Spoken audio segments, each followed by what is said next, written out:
intérim le secrétaire général,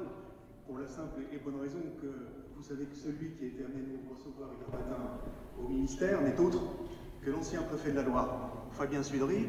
directeur de cabinet de Jean-Michel Baillet, et qui est lui-même à l'origine du projet de schéma de coopération dans notre département. La question était de regarder, d'échanger, de discuter avec le cabinet du ministre, qui est sensible à un projet qui est un projet porté par des communes rurales, qui a une taille intéressante, taille compatible avec la loi NOTRe, et là c'est le lien avec la ruralité, de regarder comment il était possible de mettre de l'huile dans les rouages, puisque c'est aujourd'hui la consigne qui a été donnée par le ministre à l'ensemble des préfets, et qu'aujourd'hui Fabien Sudry au ministère, son problème c'est plus simplement le département de la Loire, mais tous les départements,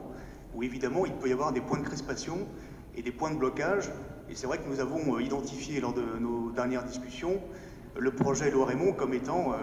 un point aujourd'hui de discussion fort dans le département de la Loire. Le schéma initial qui était proposé dans la Loire, il visait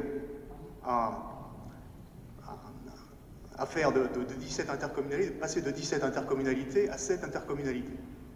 Ce qui est un projet très ambitieux. La moyenne nationale de réduction des intercommunalités, elle se situe plutôt autour de 40%. Là, on était à 60%. Il y a un premier amendement qui a été voté, je crois que de façon assez unanime et intelligente, sur la communauté de communes des Monts du Pilat, lors de la dernière CDCI. On est donc maintenant à 8. Et ce que nous avons simplement dit, c'est qu'aujourd'hui, si nous devions atterrir à 8, voire à 9 intercommunalités dans le département de la Loire, nous resterions très largement au-dessus des objectifs qui sont aujourd'hui ceux qui sont fixés par les autres préfets dans les autres départements, et que donc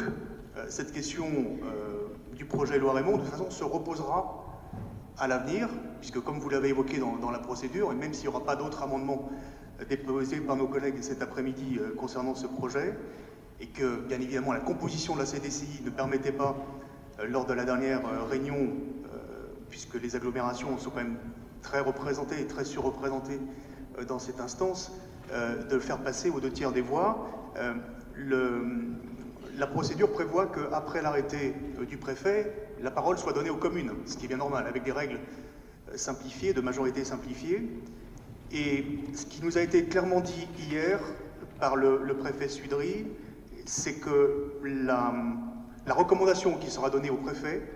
et donc au futur préfet, M. Evans Richard, ici dans la Loire,